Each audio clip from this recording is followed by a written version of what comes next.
Halo semuanya, perkenalkan kami dari kelompok 3 akan mempresentasikan sediaan semi-solid liquid cetirizine.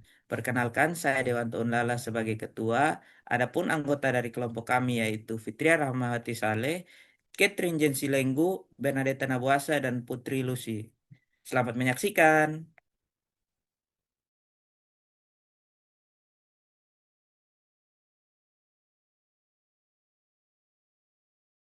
Yang pertama, kita mulai dari bagian manajemen bahan baku dan juga rantai pasok.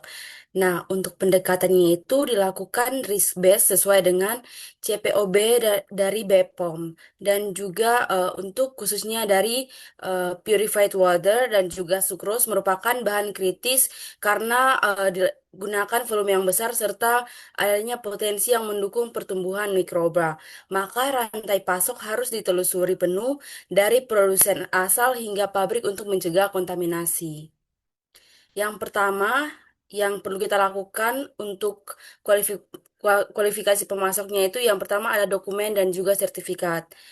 Pemasok yang kita pilih untuk bahan aktif dan juga eksipien itu harus memiliki sertifikat eksipien GMP atau CPOB atau CDOB untuk distributor. Kemudian harus ada company profile yang jelas dan juga bukti riwayat bebas recall atau warning letter dari BPOM minimal 3 tahun untuk menjamin bahwa eh, produk-produk yang dihasilkan dari produsen atau CDOB yang disalurkan dari PBF tersebut merupakan produk yang bermutu.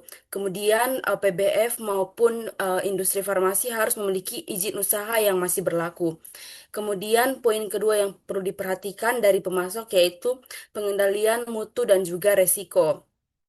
Industri maupun BBF harus memiliki sistem produksi dan juga distribusi yang tervalidasi, khususnya untuk purified water yang harus memiliki pencegahan biofilm. Biofilm itu apa? Biofilm adalah lendir yang terbentuk sehingga bakteri itu sulit untuk dibasmi sehingga dapat mencemari lingkungan produksi dan juga lingkungan penyimpanan.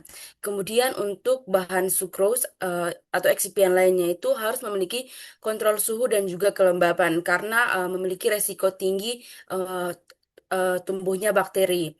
Kemudian prosedur change control harus ketat.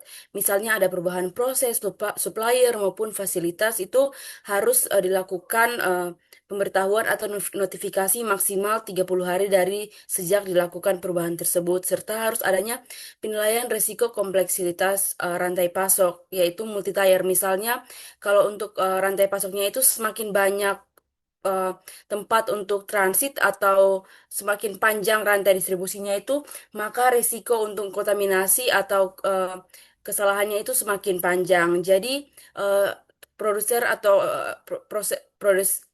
atau supplier yang dipilih difokuskan pada yang memiliki rantai yang lebih pendek. Kemudian yang ketiga ada poin traceability dari rantai pasok. Harus ada peta rantai pasok lengkap dari bahan baku awal hingga batch akhir, tersedia dan juga dapat diverifikasi. Kemudian harus adanya catatan batch atau lot number yang jelas dan juga tersimpan untuk seluruh rantai pasok. Kemudian untuk pemilihan produsen itu prioritaskan pasokan sesuai dengan CPOB, yaitu yang pertama langsung dari pabrik produsen bahan awal. Jika tidak memungkinkan, maka bisa dilakukan dari PBF dengan sertifikat CDOB. Lalu juga bisa dilakukan dari distributor luar negeri yang ditunjuk atau dilakukan kerjasama dengan produsen. Next. Lalu poin keempat yang perlu diperhatikan ada dokumen dan juga audit. COA atau Certificate of Analysis harus lengkap, baik itu memuat dari kadarnya maupun tes mikrobiologinya, serta heavy metalsnya itu harus lengkap dari setiap tahapan jika diperlukan. Kemudian produsen atau pemasok harus bersedia untuk dilakukan audit onsite atau remote, termasuk verifikasi traceability rantai pasok. Kemudian harus bersedia menandatangani quality agreement yang mencangkup tanggung jawab jika terjadi recall atau notifikasi perubahan dan juga persyaratan transportasi yang memadai. Lalu poin terakhir yang harus diperhatikan yaitu pemeliharaan.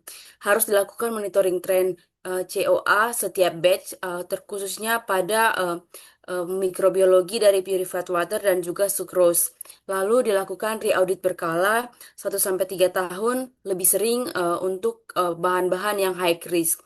Kemudian review ketelusuran dan juga kontingensi plan jika ada gangguan suplai. Di samping merupakan salah satu contoh Certificate of Analysis dari bahan aktif yaitu cetirizine. Harus memuat hal-hal yang sudah saya sebutkan tadi. Next.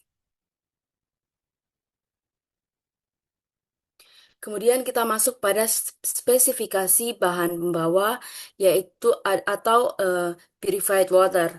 Nah, persyaratan umumnya itu harus memenuhi pharmaceutical grade dan dibuat dari potable water melalui RO dan juga deionisasi dan juga ultrafiltrasi tervalidasi dari sistemnya menurut CPOB. Nah, ada beberapa parameter yang perlu diperhatikan. Yang pertama ada penampilan. Untuk batas spesifikasi sesuai dengan Pharmacope dan juga United State of Pharmacopoeia, penampilan dari purified waternya itu yang pertama harus jernih, tidak berbau, dan juga tidak berwarna.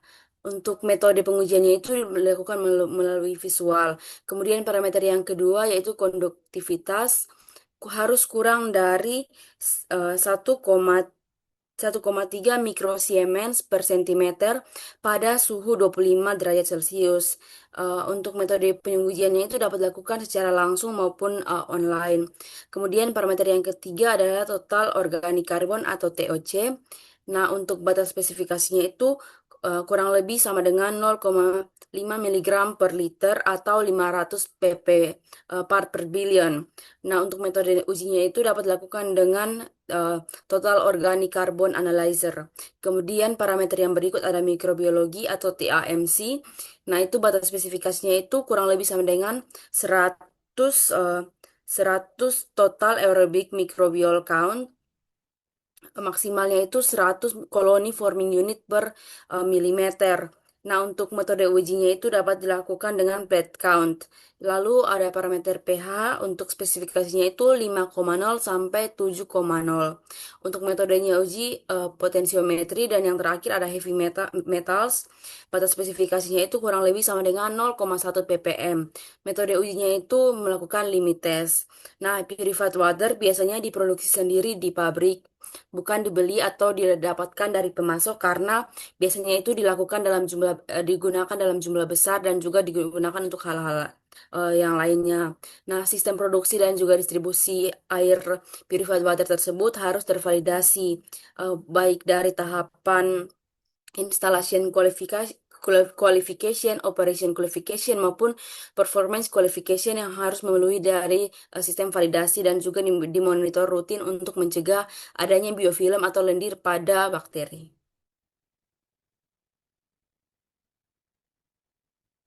Next.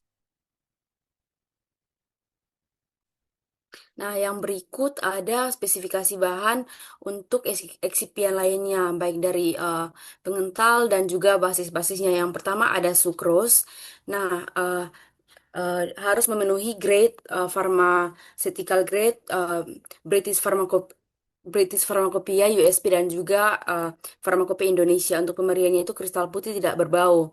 Nah, untuk pengujian identitasnya dilakukan melalui reaksi positif sukros. Untuk kadar atau kemurniannya itu harus lebih dari sama dengan 99,0 sampai 101,0%. Untuk pengujian mikrobiologinya itu TAMC-nya itu harus kurang dari sama dengan 100 sampai 1000 koloni eh, koloni forming unit per gram atau harus bebas patogen. Kemudian bahan baku yang kedua ada sorbitol solution 70%. Untuk grade-nya itu harus BP, USP atau non crystallizing. Untuk pemberiannya itu cairan jernih, kental sesuai Kemudian untuk identitasnya itu harus sesuai dengan sorbitol. Untuk kemurnian atau kadarnya itu harus 68,0 sampai 72,0%. Untuk mikrobiologinya itu TAMC-nya itu harus kurang dari sama dengan 100 koloni forming per unit per gram. Untuk bahan yang ketiga ada gliserin. Eh, Pemberiannya itu cairan kental tidak berwarna, identitasnya itu dapat diuji melalui reaksi gliserin. Untuk kemurnian dan juga kadarnya itu harus lebih dari sama dengan 99,5%, dan juga untuk mikrobiologi uji TAMC-nya itu harus kurang dari sama dengan 100 koloni forming unit per gram. Kemudian untuk propilen glikolnya itu eh, pemberiannya itu cairan jernih, tidak berbau, identitasnya itu dapat melalui uji propilen glikol. Nah, untuk kemurnian atau kadarnya itu harus lebih dari sama dengan 99,0%. Untuk pengujian mikrobiologinya itu TAMC harus kurang dari sama dengan 100 koloni forming unit per gram. Kemudian yang terakhir ada santan gum atau sodium CMC. Pemberiannya itu harus serbuk putih, kuning pucat, identitasnya itu melalui viskositas tes, dan juga kemurniannya itu harus sesuai dengan spesifikasi. Sedangkan uji mikrobiologinya itu TAMC harus kurang dari sama dengan 1000 koloni forming unit per gram. Kemudian untuk grade-nya itu semua bahan baik eksipien maupun bahan aktif harus melalui atau harus memenuhi standar yang berlaku. Baik itu grade pharmaceutical, British British Pharmacopoeia, United States of Pharmacopoeia, atau Pharmacopoeia Indonesia. Tidak boleh hanya memenuhi atau masuk dalam food grade, karena ini merupakan bahan baku untuk obat, bukan untuk makanan atau yang lainnya. Next.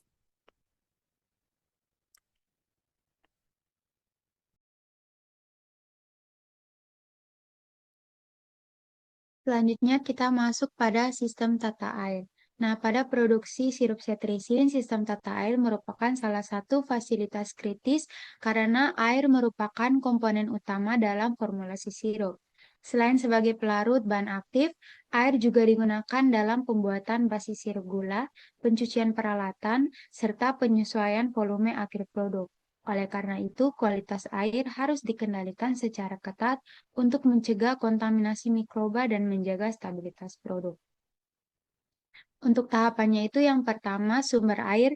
Sistem tata air di sini dimulai dari air baku yang umumnya berasal dari air minum atau potable water sebagai bahan awal pembuatan purified water. Nah, kualitas air baku ini sangat penting karena mempengaruhi efisiensi pemurnian dan kualitas akhir. Air baku yang buruk meningkatkan beban pemurnian dan resiko kontaminasi sehingga harus memenuhi standar air minum sebelum diproses. Selanjutnya, sistem pretreatment. Setelah air baku diperoleh, air akan melewati tahap pretreatment yang bertujuan untuk menghilangkan kontaminan awal sebelum proses pemurnian utama. Nah, proses ini dapat meliputi filtrasi, softening, desalinasi, penghilangan ion tertentu, pengurangan partikel, dan pengolahan antimikroba. Nah, tahapan pretreatment ini penting karena dapat melindungi sistem pemurnian utama seperti reverse osmosis agar tidak cepat rusak. Selanjutnya, sistem pemurnian. Setelah pretreatment, air akan diproses menjadi purified water melalui beberapa metode seperti reverse osmosis, ion exchange, ultrafiltration, electrodeionization, dan distilasi.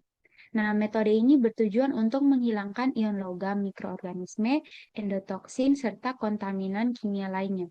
Dalam produksi sirup setrisin, purified water di sini harus memenuhi standar farmasi karena air tersebut akan digunakan langsung dalam formulasi produk.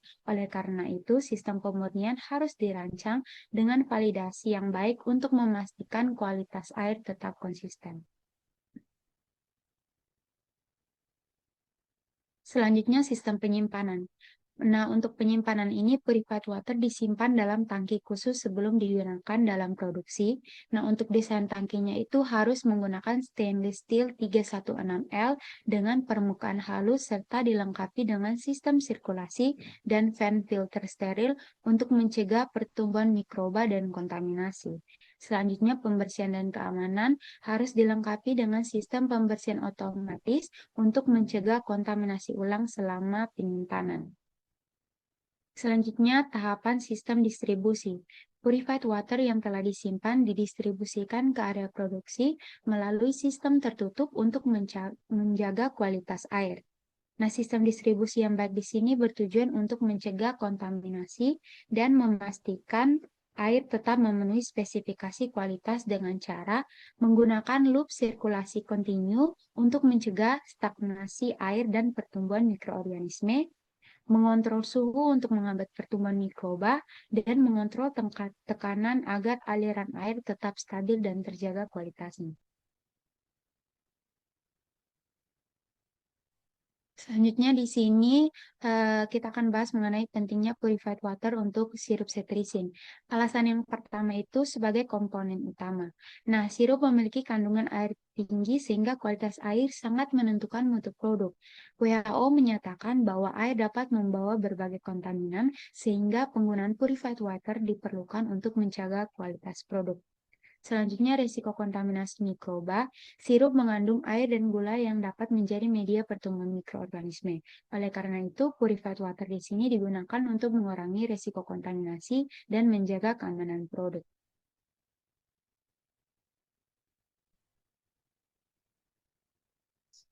Selanjutnya, menjaga stabilitas cetirizine. Kontaminasi dalam air seperti ion logam dapat menyebabkan degradasi bahan aktif sehingga purified water membantu menjaga stabilitas dengan cara menjaga pH agar tetap stabil, tidak mengandung ion logam, dan bebas mikroba. Kemudian juga menjamin keseragaman produk di mana penggunaan purified water di sini membantu menghasilkan larutan yang homogen, dosis yang seragam, dan kualitas produk yang konsisten.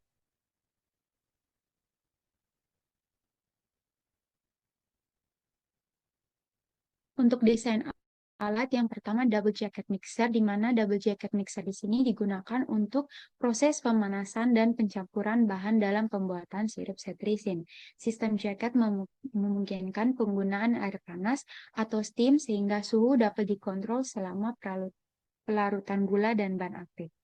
Penggunaan alat ini membantu mempercepat pelarutan, menjaga stabilitas bahan, serta menghasilkan larutan yang lebih homogen.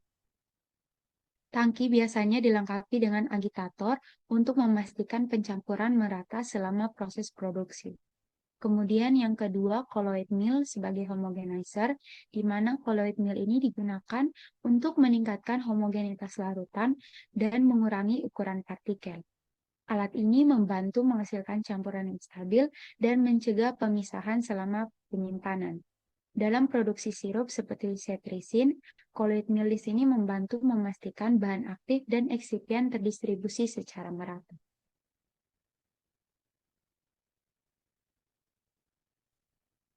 Untuk alur produksi yang pertama, persiapan sistem dan peralatan, di mana tahapan pertama adalah memastikan seluruh fasilitas dan peralatan dalam kondisi bersih dan siap digunakan, di mana proses ini meliputi pembersihan tangki mixin, pembersihan pipa transfer, sanitasi sistem purified water, pemeriksaan valve dan filter. Kemudian, purified water diproduksi dari sistem water treatment, kemudian dialirkan langsung ke tangki pencampuran melalui sistem tertutup, di mana proses ini meliputi pengambilan purified water dari storage tank, transfer menggunakan pipeline tertutup, kemudian monitoring kualitas.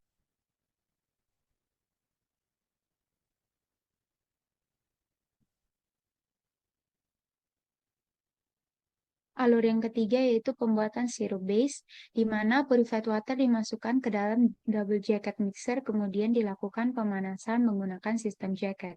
Nah, proses ini meliputi purified water dimasukkan ke tangki mixing, kemudian pemanasan menggunakan double jacket dengan suhu 60-80 derajat, kemudian penambahan gula secara bertahap, dan pengadukan hingga gula larut sempurna. Setelah gula larut sempurna, larutan didinginkan sebelum penambahan bahan aktif, di mana proses ini meliputi pendinginan menggunakan sistem jacket atau cooling water, kemudian pengadukan terus-menerus, dan penurunan suhu hingga kurang lebih 40 derajat. Nah, Selanjutnya di sini ada penambahan bahan tambahan atau eksipien. Setelah suhu turun dilakukan penambahan bahan seperti pengawet, perisa, pewarna, dan buffer. Penambahan dilakukan secara bertahap dengan pengadukan kontinu dan juga selanjutnya penambahan bahan aktif setrisin yang akan ditambahkan ke dalam tangki mixing pada suhu rendah untuk menjaga stabilitas. Setelah itu homogenisasi, di mana setelah seluruh bahan tercampur, larutan dialirkan ke colloid mill untuk homogenisasi yang bertujuan untuk menghilangkan gumpalan, memperbaiki homogenitas, dan menjamin distribusi bahan aktif.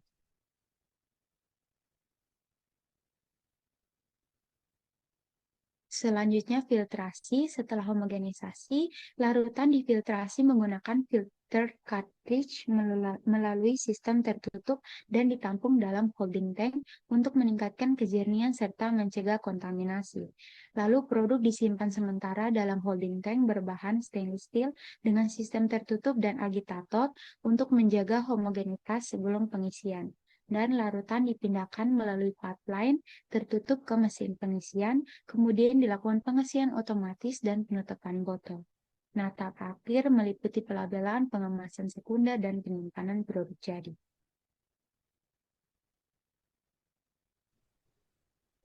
Baik, selanjutnya kita masuk pada proses produksi spesifik, di mana produksi sirup setrisin merupakan proses pembuatan sediaan cair oral yang meliputi pelarutan zat aktif dalam fase air, pencampuran dengan bahan tambahan, serta tahap filtrasi dan pengawasan dengan pengendalian parameter kritis seperti pH, kejernihan, dan kontaminasi untuk menjamin mutu dan stabilitas produk. Yang pertama ada persiapan dan penimbangan bahan baku.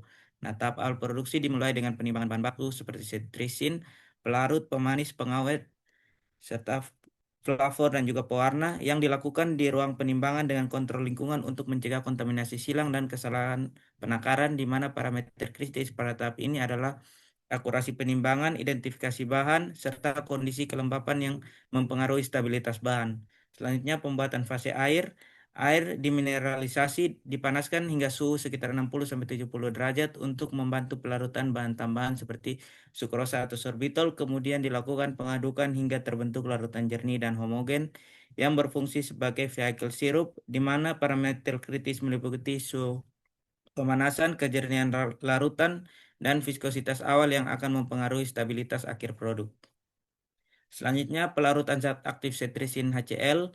Zat aktif dilarutkan secara terpisah dalam sebagian air atau langsung dalam fase air dengan pengadukan konstan hingga benar-benar larut sempurna tanpa adanya partikel tersuspensi karena setrisin bersifat cukup larut dalam air. Sehingga parameter kritis pada tahap ini adalah pH larutan biasanya dijaga pada kisaran 4-5 untuk stabilitas optimal, kecepatan pengadukan, serta waktu pelarutan.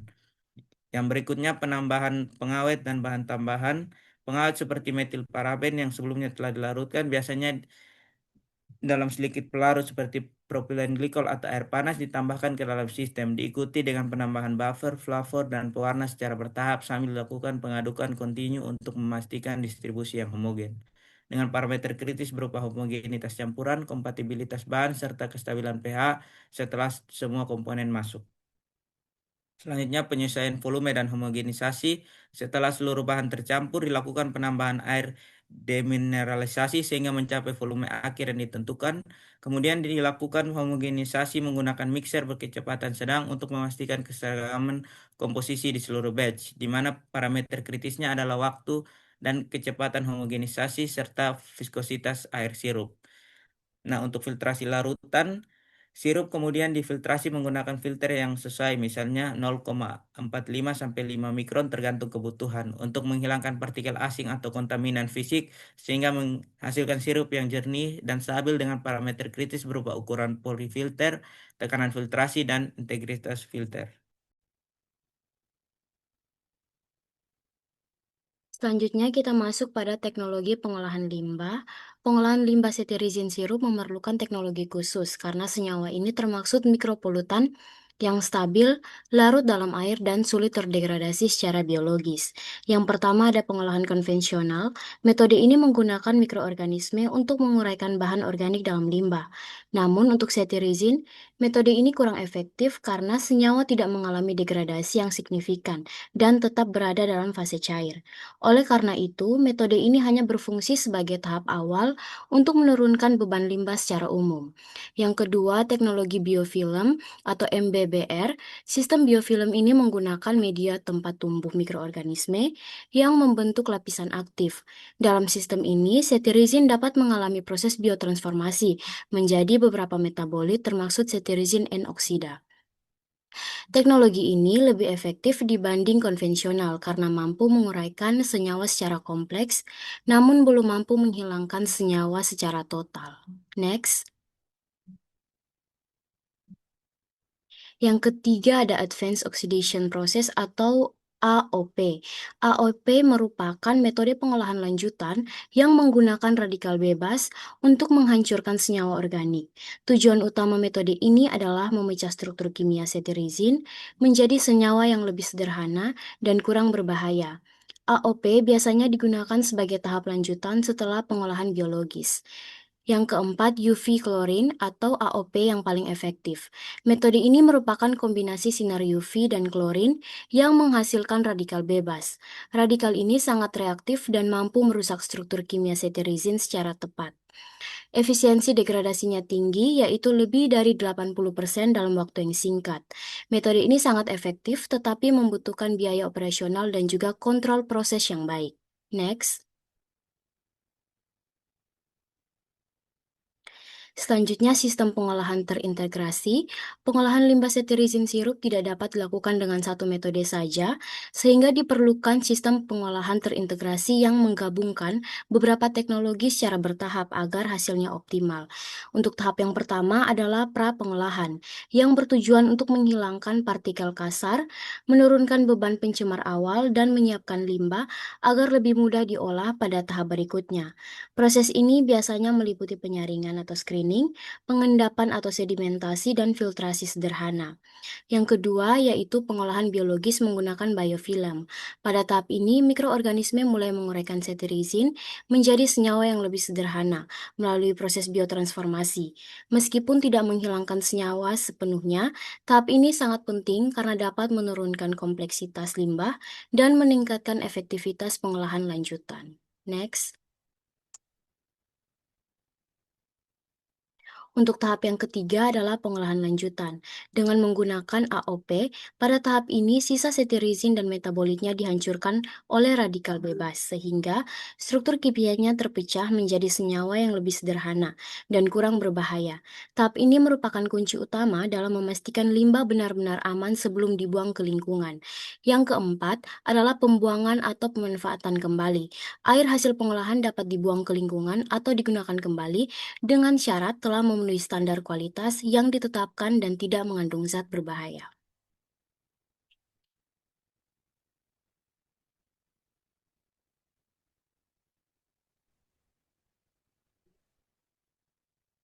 Baik, sekian presentasi dari kelompok kami. Terima kasih.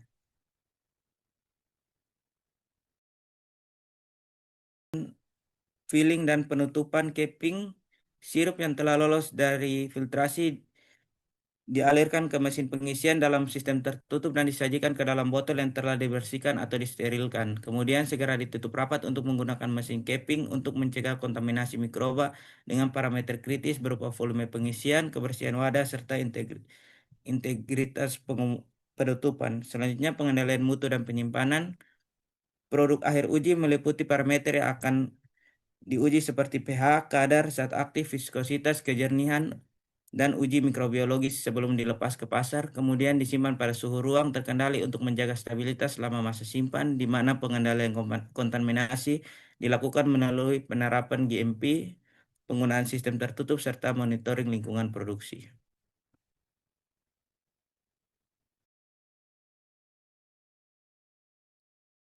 Selanjutnya kita masuk pada evaluasi mutu atau QC. Yang pertama itu uji viskositas. Pada cetirizin sirup, pengujian dilakukan dengan menggunakan viskometer. Cetirizin sirup dimasukkan ke dalam gelas kimia dan diletakkan pada alat viskometer yang sudah dipasang spindel. Kemudian spindel diturunkan hingga batas, lalu spindel dicelupkan ke dalam sediaan sirup. Lalu kecepatan dipasang, kemudian ketika angka yang ditunjukkan telah stabil selama 1 menit, dibaca dan dicatat skalanya.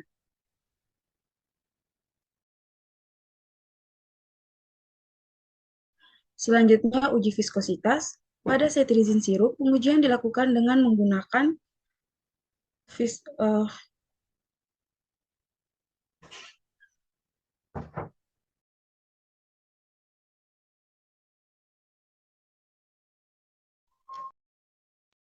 Selanjutnya, volume terpindahkan.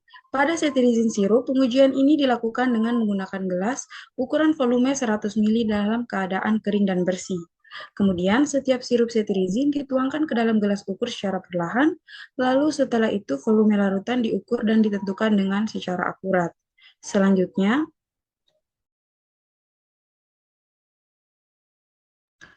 uji efektivitas pengawet. Uji ini bertujuan untuk mengetahui apakah pengawet dalam sirup cetirizin mampu menghambat atau membunuh mikroorganisme sehingga sediaan tetap aman selama penyimpanan. Pengujian dilakukan dengan menambahkan mikroorganisme uji seperti Staphylococcus aureus, Pseudomonas aeruginosa, dan Candida albicans ke dalam sampel sirup. Setelah itu, sampel disimpan pada suhu ruang dan dilakukan pengamatan jumlah mikroba secara berkala pada hari ke 0, 7, 14, dan juga 28. Selanjutnya,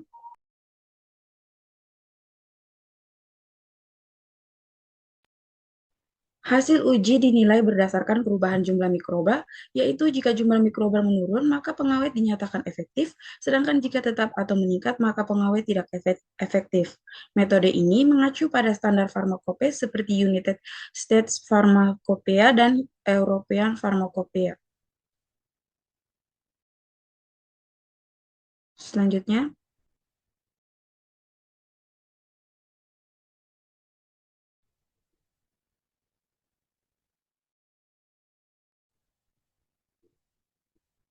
Selanjutnya, teknologi pengolahan limbah. Pengolahan limbah cetirizin sirup memerlukan teknologi khusus karena senyawa ini termasuk mikropolutan yang stabil, larut dalam air, dan sulit terdegradasi secara biologis.